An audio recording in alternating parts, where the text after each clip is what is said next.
हम स्पेशली अगर हम बात करें तो हम डिफरेंट लोगों के साथ इंटरेक्ट करते हैं, रिलेशनशिप को फैंटेसी समझते हैं। रिलेशनशिप के बाद वाले जो साइड इफेक्ट्स हैं ना, वो आपको बड़ा एक डिजास्टर की तरफ ले जाते हैं। अब मुझे लाइफ को आगे की तरफ लेकर चलना है।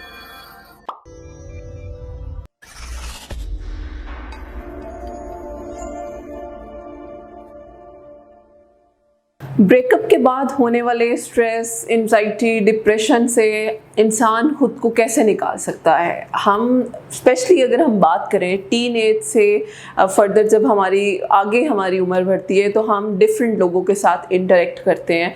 ऑब्वियसली ये हकीकी बात है कि अपोजिट जेंडर अट्रैक्ट करता है। हम बहुत एक खूबसूरत फैंटेसी की दुनिया में रह के हम रिलेशनशिप में आते हैं। कुछ हमारे मीडिया का एक बहुत बड़ा रोल है इसमें कि हम डिफरेंट नेटफ्लिक्स है, डिफरेंट शोज देखते हैं तो हम रिलेशनशिप को फैंटेसी समझते हैं। जब हम उस चीज़ को रियलिटीज़ में लेकर आते हैं ना, तो बड़ा हमें डिसहार्ट होना पड़ता है कि हमें समझ नहीं आती है कि ये वो रिलेशनशिप था या क्या हो रहा है, मुझे समझ नहीं आ रही। ठीक है, तो बड़ा ज़रूरी है इस चीज़ को अंडरस्टैंड करना। ठीक है, अगर आपका रिलेशनशिप एक टॉक्सिक नेगेटिविटी की तरफ जा रहा है, समटाइम्स रिलेशनशिप बहुत हेल्दी होते हैं लेकिन समटाइम्स ये टर्न कर जाते हैं नेगेटिविटी की तरफ, टॉर्चर की तरफ, चीटिंग की वजह से डिफरेंट रीज़न आ जाती हैं। जिस शक की वजह से मुझे टाइम नहीं दे पाता है, मेल पार्टनर है, फीमेल पार्टनर है, हम एक दूसरे के साथ हमारी बन नहीं सकती है, तो उसका एंड क्या होता है, ब्रेकअप हो जाता है। अब जी ब्रेकअप हो गया, उसके बाद हम लोग क्या करते हैं, हमारे जनरेशन के बच्चे क्या करते हैं, फेसबुक पे जाके स्टॉक करते हैं। ब्लॉक करने की बजाय फेसबुक पे जाके स्टॉक करते हैं। मीनवाइल हमने उसको बात नहीं करनी, व्हाट्सएप पे जाके उसका लास्ट सीन ऑन करते हैं। हम ये चेक करते हैं वो क्या कर रहा है या क्या कर रही है। हालांकि हमने अपना ब्रेकअप कर लिया, रास्ता ख़त्म कर लिया, लेकिन उसके बावजूद हम नज़रें उसी चीज़ पे रखते हैं। तो ये जब ये इस तरह से एक्ट्स हम करते हैं ना, तो हम उस ब्रेकअप के इफ़ेक्ट से कभी नहीं निकल सकते। तो सबसे इम्पॉर्टेंट चीज़ क्या है कि ब्रेकअप के बाद आपने अपने आप को ज़िंदगी की तरफ वापस लाना है, तो एक प्रॉपर टाइम स्पेस आपने किस तरह से लेनी है जी। आपका अगर ब्रेकअप हो गया, आपने उस इंसान को ब्लॉक कर दिया है या डिलीट कर दिया है कॉन्टैक्ट, तो हर जगह से उसके साथ कॉन्टैक्ट ख़त्म कर दें। अगर आपने खत्म नहीं करना तो फायदा ही कोई नहीं है। फिर हमारे यहाँ पता है क्या होता है, ये अलमिया है कि हम कहते हैं मैं ब्रेकअप के बाद भी अपने आप को नॉर्मल ज़िंदगी में लेकर नहीं आ पा रही हूँ। हमारे पास बहुत से क्लाइंट्स भी इस इश्यूज़ के साथ आते हैं, लेकिन उसमें सबसे बड़ी वजह यही होती है कि हम क्या करते हैं, हम ब्लॉक करने के बावजूद स्टॉक करते हैं या अपनी फ्रेंड को कहते हैं तुम मुझसे बात करके देखो वो क्या कर रहा है, मेरे बारे में क्या सोच रही है, मेरे बारे में क्या सोच रही है।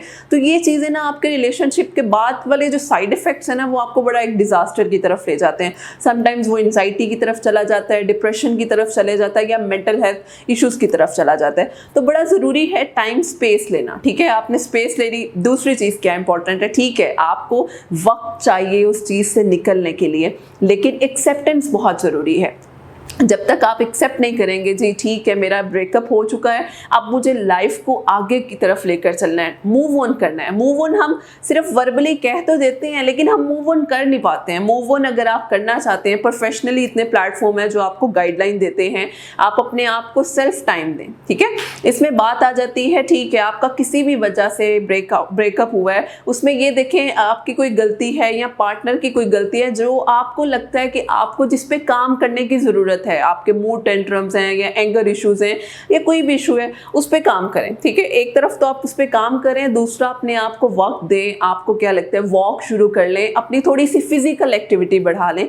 फिजिकल एक्टिविटी बढ़ाने से आपके हार्मोन्स बड़े बेहतर होते हैं, आपका जो माइंड है वो रिलैक्स होता है, उसमें मेडिटेशन भी आ जाती है, रिलैक्सेशन, ढेरों एक्सरसाइजेज हैं। लेकिन ये सारी चीज़ें डिपेंड करती हैं आपके ऊपर, आप उस रिलेशनशिप के बाद के जो इफेक्ट्स हैं उनसे निकलना चाहते हैं या नहीं। ठीक है, तो ये कुछ स्ट्रेटजीज होती हैं। आप प्रॉपर टाइम अपने आप को दें, उस चीज़ को, स्टॉकिंग को ख़त्म कर दें। दूसरा चीज़ है, अगर आपको लगता है किसी से बात करने की ज़रूरत है, अपने किसी फैमिली फ्रेंड से बात कर लें। अगर आपको लगता है नहीं जी फैमिली फ्रेंड से बात नहीं करना, प्रोफेशनल हेल्प ले लें। काउंसलर हैं, साइकोलॉजिस्ट हैं, वो आपको प्रोफेशनली हेल्प करेंगे कि आपके इश्यूज़ क्या थे या उसके पीछे ट्रिगरिंग फैक्टर क्या थे, उनसे किस तरह से निकलना है। ठीक है, तीसरी चीज़, अपने नेगेटिव पहलू को छोड़ के अपने पॉजिटिव एस्पेक्ट की तरफ देखें। अब देखें समटाइम्स क्या होता है, हमारे किसी दोस्त का ब्रेकअप हुआ है ना, हम उसको बड़े अच्छे मशवरे देते हैं, लेकिन जब आपका ब्रेकअप हो रहा है या हो गया है, हम वो मशवरे खुद पे क्यों नहीं अमल कर सकते? तो ये बड़ा ज़रूरी है,